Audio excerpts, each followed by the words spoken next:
from making history against the Chicago Bulls in what has been an underwhelming campaign, to joining some elite company thanks to his latest achievement. Russell Westbrook has been making records even in the most underwhelming campaigns of his career, and has recently recorded his 400th game with 10 assists or more. Before I get into it, all I'm asking for is a bit of respect for Russ, because honestly, this is not normal, which is why when I discuss some of the other players in that club, you'll know exactly why this is so special. Back to Westbrook though, it seems that he's finally found the right way of playing at the Crypto.com arena. Often allowed Russell to bring it up without high pressure.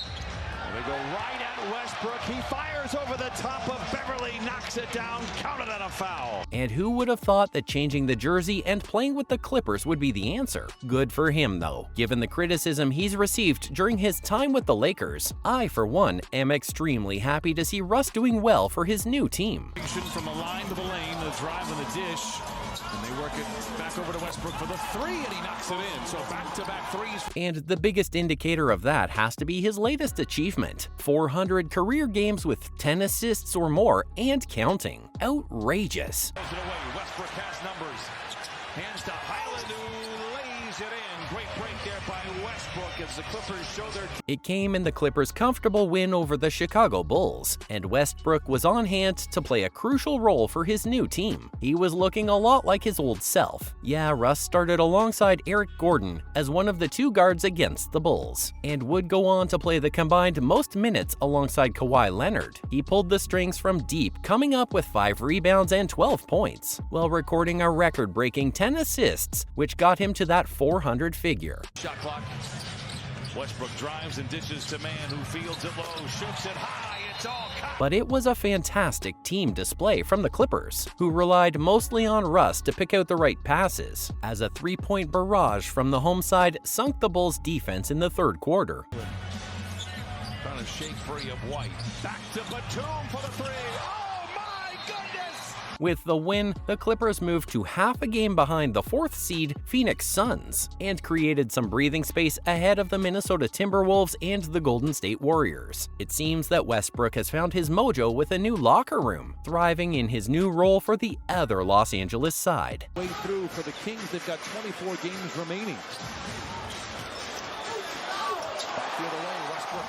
Averaging 14 points with 7.3 assists and 5 rebounds in the 15 games he's played. And it would be sweet home Alabama for Russ if he can get the Clippers to the playoffs in a seeded position, while his former side tries to hang on to a play-in spot. Talking about Westbrook's achievement though, To Westbrook in transition.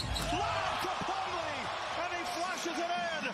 What a pass by Westbrook. he's joined some all-time greats. When Westbrook made that pass which got him the 10th assist, he officially got into the top 8 of most regular season games with 10 or more assists. Now, the 34-year-old is only 11 behind Mark Jackson and 13 behind Isaiah Thomas. But catching Steve Nash and the rest might be too hard for Westbrook, as the top 5 consists of legends who had at least 509 games with 10 assists or more. I wouldn't rule out Westbrook because I've always rated him as an elite facilitator. Unfortunately, he hasn't got the same love from the media for that particular aspect. Leading the list is the all-time assist leader John Stockton with 863 games. A long way behind him is the Suns point guard Chris Paul with 577, while the Mavericks' current coach Jason Kidd has 569 games with 10 or more assists. Then comes the Lakers legend Magic Johnson, who had 520 games with 10 or more assists, while Steve Nash has 509 in 5th place. But hopefully this can also get the former MVP some love for his sensational passing ability, because Russ really is a very gifted passer. Of course, given his style of play, Westbrook tends to have some overzealous poor passes in his arsenal, but he's got a very good passing ability. He's great at finding the right player in tight spaces, and he can be a very good playmaker when his role is more defined, which wasn't during his time as a Laker. I believe his court vision is up there with the very best in the NBA. For instance, it would be unfair to compare him to someone like LeBron James, of course, but he's a much more elite passer than someone like Damian Lillard, for example. His playmaking ability and passing ability both have regressed with age, which is natural, but even at 34, Westbrook can do more than a decent job of playing that role. After all, he's averaging 8 8.4 assists over the course of his career, and has come up with 10 assists or more 4 times in 4 seasons throughout his career,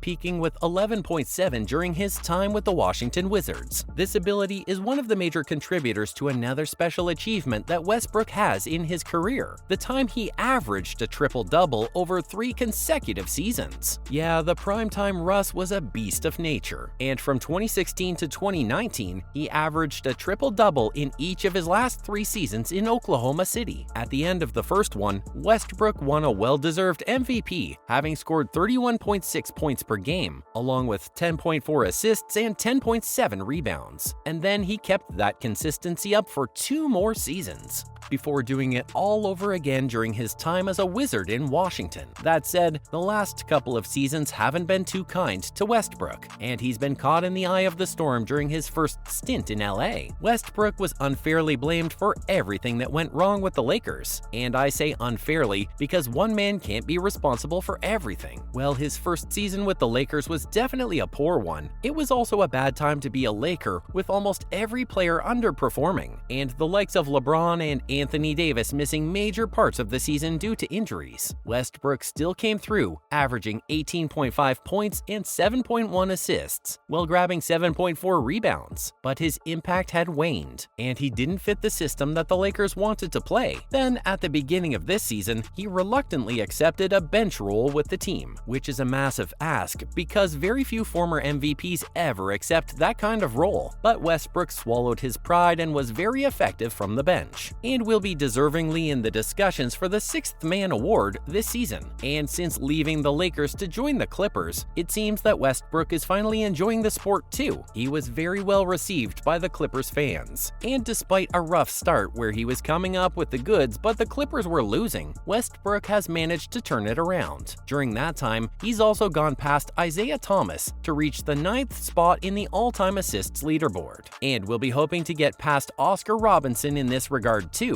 who occupies the 8th place with 700 more assists. It won't be an easy task, but Westbrook has proven that he's got a lot left in his tank, especially when he plays in a role suitable to his skill set. As far as team success is concerned, Paul George revealed that he wanted the Clippers to sign Westbrook, and he also received a warm welcome from his new teammates. Now though, with the business end of the season approaching fast, the Clippers have their sights set on the ultimate prize, and Westbrook's experience in the playoffs will definitely be crucial to their hopes of chasing that elusive championship. Of course, it would be the ultimate flex for Westbrook if he can get that ring and rub it in the faces of the Laker fans. That's all I have on Westbrook's latest record-breaking performance.